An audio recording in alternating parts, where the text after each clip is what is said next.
vous souvenez? 500 personnes qui viennent. Et j'avais été fasciné par un modèle qui est le modèle de Dell. Pourquoi? Parce que c'est le premier qui a commencé en disant, tu commandes ton ordinateur, tu me le payes maintenant, tu le reçois dans 3-4 semaines. C'est quand même fort ça par rapport à Compaq, à IBM à l'époque. J'ai 1 mois de trésorerie avec quelque chose que je ne lui ai pas encore livré. Donc là je fais, j'assemble à la demande et tout ça.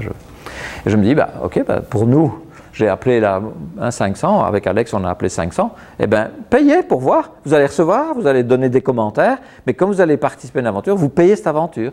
Et on leur a demandé, les premiers ont payé 24, et chaque fois qu'on arrivait à 30 ou 40 de plus, on doublait. Et les derniers, ils ont payé 250 francs. Et ils ont payé pour ça.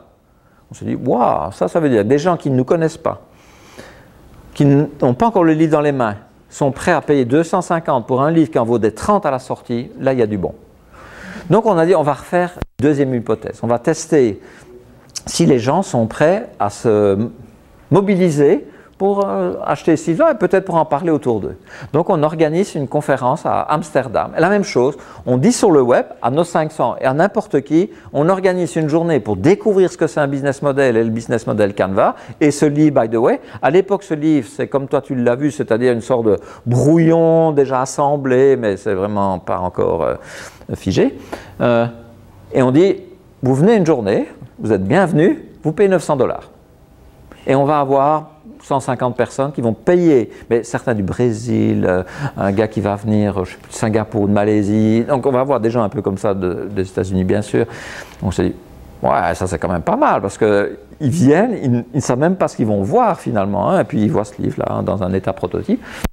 Donc on dit, ok c'est bon maintenant, on tient ce truc-là, on a notre public, on a nos clients, eux c'est les premiers convertis, eux vont nous aider sûrement à convertir. Donc ok, on sort un livre, on leur dit il va être beau, il va être un gros couverture et tout ça. Et on crée un site web, vous vous souvenez, on n'a pas de canal de distribution, les libraires, donc on crée un site web. Et on se dit, on va essayer un business model un peu freemium. Pourquoi? On va leur dire, vous recevez gratuitement, et vous encore maintenant vous pouvez le faire, hein, les 72 premières pages du livre, ça c'est gratuit, et si vous voulez le livre, il faut payer 30 $. Ça c'est le modèle gratuit mélangé avec le payant étant un produit a priori plus sophistiqué. Ça va relancer la machine parce qu'un tas de gens vont commencer à descendre ce truc-là, puis ils se sont dit, ils sont frustrés à la 72e page, donc ils retournent au magasin. Ok, donc on teste. Et là on décide de prendre un imprimeur à Amsterdam et on lui demande 5000. Donc ça voulait dire qu'il fallait investir nous, upfront, pour 5000 livres, donc ça fait à peu près 50 000 hein, ou 70 000. Donc, boum, on fait ça. On a reçu de l'argent de 500 personnes, donc on fait un petit prêt, on y va. Et on trouve un logisticien, une société capable d'envoyer des livres. On fait notre site web cette fois-ci de vente et c'est un cauchemar. Pourquoi? Parce que en 2008, envoyer des livres par la poste dans le monde entier, c'est un cauchemar. On a des problèmes avec les douanes, la poste. Alex, parfois, il prend 10 livres ou 20 livres, il va à New York parce qu'il va faire une conférence là-bas et il les vend là-bas parce que les gens lui ont commandé, mais le livre n'est pas arrivé. Donc, vraiment, c'est un... Donc, on se dit, OK, il faut changer. Notre business model, là, on l'a testé et on en a vendu 5000, donc c'est bien, ça marche bien en quelques mois. Il faut changer ça, ça ne va pas. Donc, on casse ce canal-là et on décide de prendre un autre canal qui est celui-ci. Ah oui. Donc, on trouve un imprimeur à Toronto, on lui demande 10 000. Et pourquoi à Toronto? Parce qu'en fait, pour livrer d'Amazon et livrer dans les stocks à l'époque, il fallait avoir un imprimeur en Amérique du Nord qui allie. Et tout est calibré, hein. Il faut mettre telle étiquette sur le paquet, sur la palette et tout ça. Et là, ça marche super bien parce qu'eux, ils savent faire ce truc-là. Hein. Bien sûr, dans les revenus, ils prennent 40%.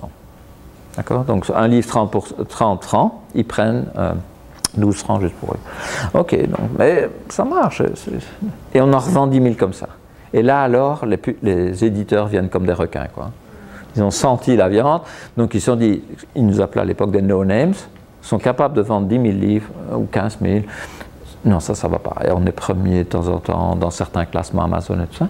Donc là, alors, les grands viennent et on va changer de business model. On va reprendre un, donc c'est notre troisième, si vous voulez. Donc on a testé, vu que ça démarrait, changer un peu, repartir sur l'autre. On revient sous le traditionnel. Ah oui, mais pas avec les mêmes conditions. Nous, on dit, on veut la couleur. Au début, ils disent non, ça sera noir et blanc. On dit on va aller chez quelqu'un d'autre. On veut ce format couché. Non, c'est pas possible. Un livre de gestion, c'est comme ça. Ok. Droit d'auteur, X%. Non. Et on change. On va. Wiley fait une offre. On dit non, on va. Et Wiley revient et il dit ok, j'accepte tout. Et puis boum, ça part.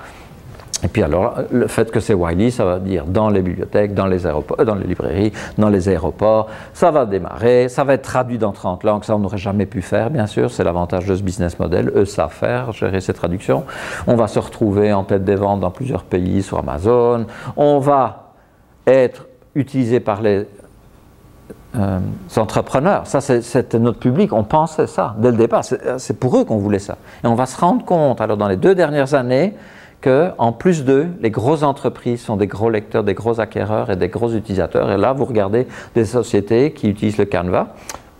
Beaucoup peu, par exemple, ici, j'ai mis quelque part Mastercard, ici. Tous les product managers sont formés à l'usage du Canva parce qu'ils se sont rendus compte que faire un produit, c'est pas juste avoir des clients un produit.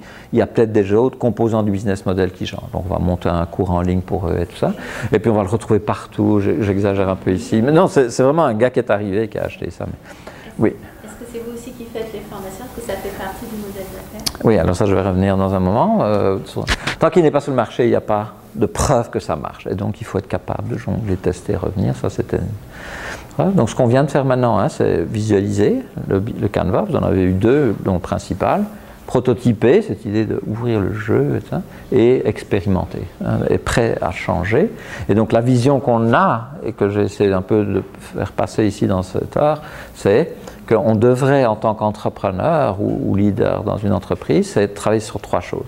Un, des représentations visuelles. Dans notre cas, pour le business model, c'est celui-là. Mais si vous êtes en train de construire autre chose, vous avez peut-être un portfolio de business model, ben celui-là n'est pas idéal. Donc il faudrait avoir un où on gère 2 ou 3. Donc il y a d'autres outils qu'on peut imaginer, mais cet aspect visuel explique certainement le succès du Canva. La deuxième chose, c'est comme l'architecte, il fait des essais, pourquoi vous ne faites pas alors 2, 3 prototypes avant de partir bien en tête avec votre idée et juste la raffiner et pas simplement la déconstruire ou la reconstruire. Et la troisième chose, c'est celle qu'on vient, il vous l'a dit tout à l'heure dans la vidéo, je travaille mes maquettes et le feedback de mes clients va m'aider à travailler la suivante. Ça, c'est vraiment ce qui a été fait. Donc ça, c'est la fin, mais comme j'avais anticipé votre question, je vais revenir sur... et maintenant, c'est quoi aussi notre business model, d'une certaine façon? Alors, il y a plusieurs choses. C'est un, les workshops. On a 2 types de workshops. C'est des workshops qu'on fait, nous, Alex principalement, c'est lui le businessman là-dedans, qu'on fait à peu près tous les mois. Donc, on en fait 10 sur l'année, on tourne sur la Terre comme ça. Donc, le dernier, c'était Boston, mais avant ça, on avait fait Tokyo, on avait fait Singapour, on a fait le Brésil bientôt, Miami, etc. Donc, ça, c'est une grosse activité. On a aussi des workshops pour une entreprise. D'accord, on a vu tout à l'heure 3M ou Mastercard, donc ils demandent 2 jours. Alors la différence, c'est que quand on fait quelque chose comme ici, on ne travaille que sur des exemples artificiels parce qu'on n'a pas envie de montrer son business model là. Et si on est dans une entreprise, on peut travailler sur des business models à eux. Ça, c'est la différence. La deuxième chose qu'on a faite depuis assez longtemps, on a fait une application à iPad d'abord. Là, c'est la version gros système. On a commencé par l'iPad, pourquoi? Parce que mon idée, c'était les jeunes entrepreneurs. Donc un iPad, je griffonne 2-3 trucs. Et c'est une application qui est comme le Canva. C'est des post-it qui viennent sur le Canva que je change, Là, on a vendu 50 000 à 30 $. Ce n'est pas un grand business. Et là, Apple prend 30% des revenus parce que l'App Store, c'est son modèle de revenus. Et puis, on a vu que les grosses entreprises, on sait bien, mais n'aiment pas utiliser la tablette parce qu'elles veulent partager les modèles et ça. Donc, c'est pour ça qu'on a refait une application plus gros système qui tourne sur n'importe quel environnement. Donc, ça, c'était la deuxième activité qu'on a ajoutée après. Après, on a fait un en ligne, une sorte de MOOC, si vous voulez. Pour des gens qui n'ont pas l'occasion de faire les séminaires et qui sont dans leur bureau ou bien dans leur truc et qui veulent en fait. Et donc on a fait un truc qui permet, avec des capsules vidéo, des petits jeux, des petits exercices, de faire ça en 5 heures, 5-6 heures. Et puis finalement, on a toujours un peu cette activité quand même de créer du contenu. Donc ici on termine ce livre-là, on ne sait pas, mais c'est un peu les 4 choses qui occupent encore fort l'esprit maintenant.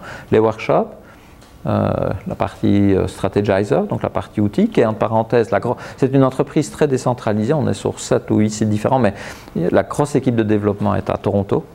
Et pourquoi? Parce qu'en fait, celui qui a fait le design de ce livre-là, c'est Alan Smith, qui est de Toronto, qui est un designer qu'on a trouvé trouvé comme ça un peu par hasard, pour raconter l'histoire après. Ça, c'est sa femme qui l'a dessiné, qui est aussi designer. Le troisième ici, c'est les deux. Donc, mais Alan maintenant est devenu auteur aussi, parce qu'en fait, il commence à bien connaître, et puis il a fait un peu de workshop là-dessus et tout ça, donc il switch un peu de designer vers businessman, quoi. Donc ça, c'est notre activité, c'est fini. Question.